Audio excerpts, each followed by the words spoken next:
सुंदरबन के जंगल में टूनी चिड़िया अपनी दो बेटी के साथ अपने घर में खुशी से रह रही थी।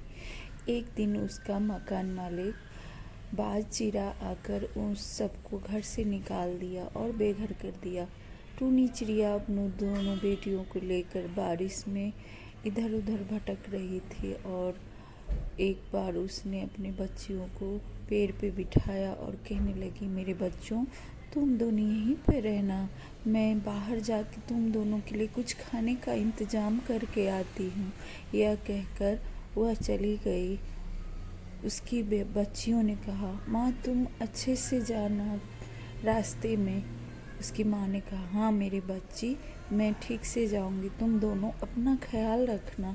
यह कहते हुए टूनी चिड़िया कौवे के घर के पास गई और कहने लगी, कालू भैया, मेरे पति ने आपको कुछ पैसे उधार दिए थे, क्या आप मुझे वो लौटा सकते हैं?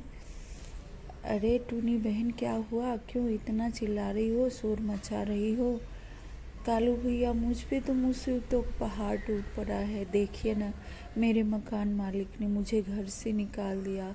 मैं छोटी छोटी बच्चियों को लेकर बेघर हो गई हूँ। आप वह मेरे पैसे दे देते तो बहुत मेहरबानी होती। अरे कौन से पैसे? जो मेरे पति ने आपको दिया था वह दे दीजिए मुझे। नहीं, जाओ निकलो यहाँ से, कोई पैसे नहीं दिया था तेरे पति ने। कालू भैया, थोड़ा सा अनाज ही दे दीजिए। निकलो यहाँ से, मैंने कोई धर्मशाला नहीं खोल रखा है तुम्हारे लिए जो मैं तुम्हें अनाज दूंगा। जाओ यहाँ से। टूनी निकल कर अपने घर आई और बच्चियों ने कहा, माँ कुछ दाना लाई क्या खाने के लिए? नहीं मेरी बच्ची, मैं कल जाके कहीं से दूसरा इंतज़ाम करूँगी। वह कालू कौवा तो बेईमान निकला, उसने तुम्हारे पिता का दिया हुआ पैसा नहीं दिया वापस। यह कहकर तीनों सो गई।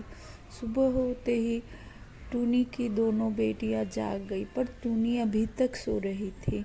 उसकी दोनों बेटियां उसको उठा रही थी, पर टूनी चिड़िया नहीं उठ रही थी।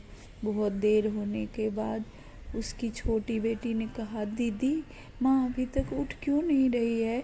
माँ को क्या हुआ है दीदी? माँ कितनी देर से सो रही है? इतने में कालू कौवे की पत्नी सुंदरी वहाँ आई और कहने लगी, क्या हुआ बच्चों, तुम लोग क्यों उदास हो? काकी देखो ना, मेरी माँ अभी तक सो रही है, ये जाग ही नहीं रही है, कब से जगा रही हूँ।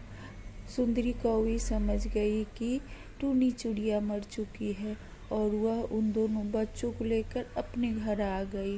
कालू कौवा ने कहा, अरे सुंदरी, ये तूने क्या किया? इन दोनों भिखारी बच्चे को यहाँ ले आई। अरे चुप करो, तुमने इसका पैसा बेईमानी कर लिया। इसको खाने के लिए दिक्कत हो रहा था, आज से ये दोनों मेरी बच्चियाँ हैं।